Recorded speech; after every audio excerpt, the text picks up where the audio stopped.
The restaurant was warm, glowing softly under strings of hanging lights, but inside him, everything felt frozen.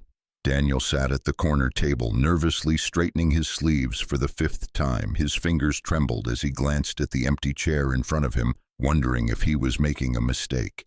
It had been 6 years since he'd gone on a date. 6 long years since he'd lost his wife, Emily. He wasn't here because he was ready to move on. He was here because his 8-year-old daughter, Lily, had written a note to Santa last Christmas that said, "Please bring my daddy someone who can make him smile again." And now he was sitting here trying, failing, hoping. Before we continue, if you believe in kindness, love, and second chances, please like, comment, share, and subscribe to Silent Hope. It truly helps us share more heart-touching stories like this one with the world. Daniel took a deep breath. His friend Michael had set up this blind date, saying, "She's kind, simple, and she understands loss." Daniel wasn't sure what that meant, but he came anyway. He didn't expect sparks or romance, just maybe someone to talk to. But when the door opened and the woman walked in, everything inside him stilled. She looked about his age, maybe mid-30s, dressed simply in a soft blue dress. Her hair framed her face in a way that tugged at something deep in his memory. When their eyes met, Daniel felt something unfamiliar, a strange pull like a forgotten dream. She smiled, shy but steady, and walked toward him. "Daniel," she asked softly, her voice trembling just a little. He nodded. "Yes, you must be Claire." She sat down across from him, her eyes scanning his face as if she was searching for something. For a moment, they both sat in silence. There was something about her that made Daniel's heart ache, something hauntingly familiar he couldn't place. Maybe it was her calm eyes or the way she seemed both strong and fragile at once. The waiter came. They ordered coffee and slowly began to talk. She told him about her work as a nurse, about how she'd moved to the city recently, about her love for children even though she couldn't have any of her own. Daniel found himself telling her things he hadn't told anyone in years, about how hard it was to raise Lily alone, about the nights he'd fallen asleep on the couch, holding his late wife's old sweater, about how he sometimes felt guilty for even thinking about someone new. Claire listened quietly, her expression soft, eyes glistening as if she understood every unspoken word. When he mentioned his daughter, her lips curved into a small smile. "She sounds like a wonderful girl," she said gently. "She is," Daniel said with a proud but tired smile. "She's my reason to keep going." Hours passed like minutes. Their laughter filled the quiet corners of the restaurant. And yet under that warmth, Daniel felt something else. A strange sense of déjà vu. There were moments when she'd look at him, and it felt as though she'd known him for years. At one point, she reached for her coffee and accidentally brushed his hand. The touch was brief, but it sent a shock through him, a familiar electricity he couldn't but explain. When the evening began to wind down, Claire grew quiet. Her eyes softened as if she'd made a decision. She looked at him, took a shaky breath, and whispered, "You promised you'd find me one day." Daniel froze, his blood ran cold. He stared at her, his mind spinning. What did you say?" Tears welled up in her eyes. "You promised. You said you'd find me no matter how long it took." He blinked, memories crashing into him like waves.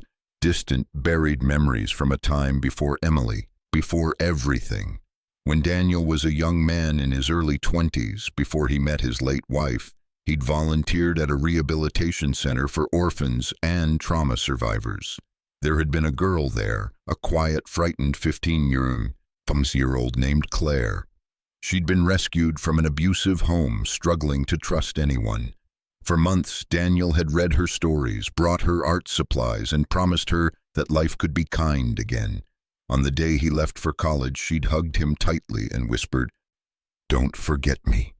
He'd smiled and said the words that now echoed painfully in his heart. "I'll find you one day, I promise." He'd never seen her again until now. His throat tightened. "Claw," he whispered, his voice breaking. You're that Claire?" She nodded, tears streaming down her face. "I never thought you'd remember me.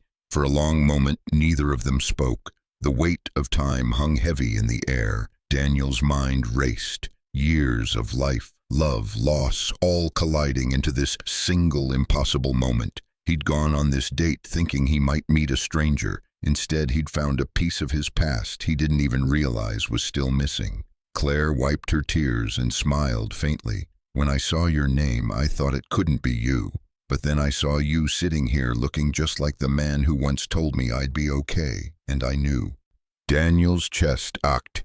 He reached across the table, taking her hand gently. I'm so sorry. I should have kept my promise sooner. She shook her head. You did. You found me exactly when I needed you most. That night when Daniel drove home, the world outside the windshield was a blur of lights and memories. He couldn't stop thinking about her, how life had led them apart and back together through years of pain and growth. When he reached home, Lily was asleep on the couch, her little hand clutching the same letter she'd written to Santa. He knelt beside her, tears filling his eyes.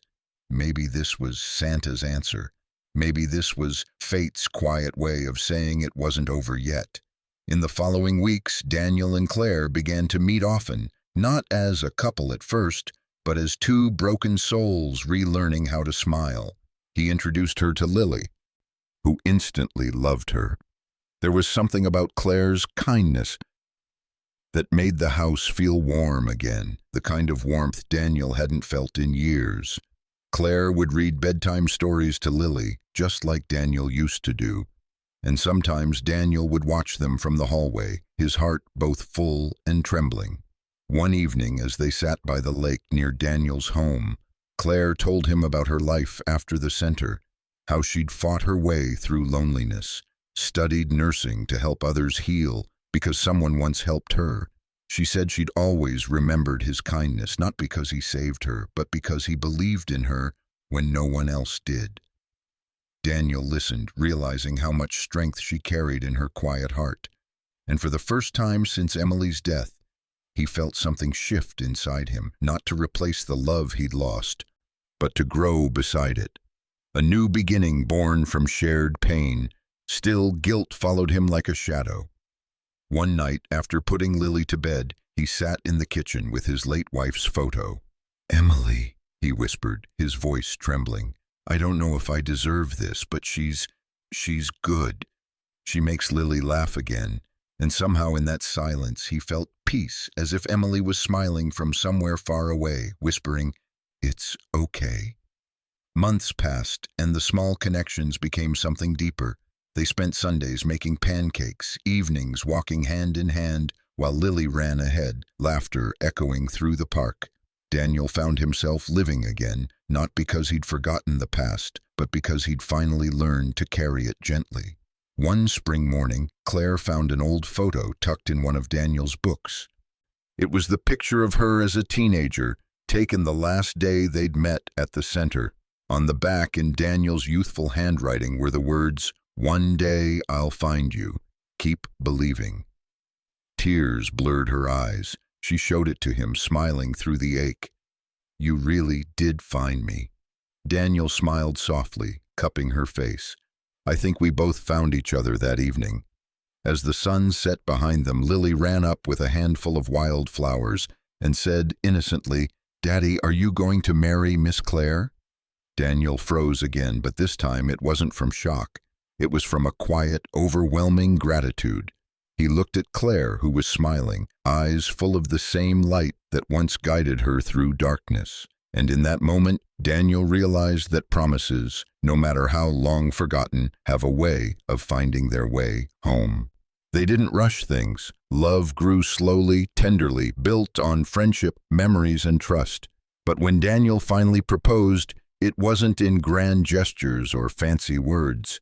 It was on a quiet evening by the same lake where they'd first talked. He took her hands, looked into her eyes, and whispered, "You once said, I promised to find you.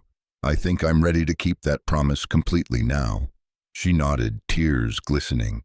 And for the first time in years, Daniel felt whole. Their wedding was small, just close friends and Lily holding the bouquet. As they exchanged vows, Daniel glanced at his daughter, who was beaming, and thought about how life sometimes breaks us only to rebuild us stronger, softer, and more open to love. After the ceremony, as the three of them stood together under the fading sunset, Claire whispered, "Do you ever think about how impossible this all was?" Daniel smiled. "Maybe love isn't about what's possible, it's about what's meant. It truly helps keep these stories alive and brings hope to others who might need it most. And before you go, comment below. Do you believe that some promises are written in destiny, waiting to be fulfilled, no matter how long it takes? Because sometimes love doesn't happen by chance. It happens by promise."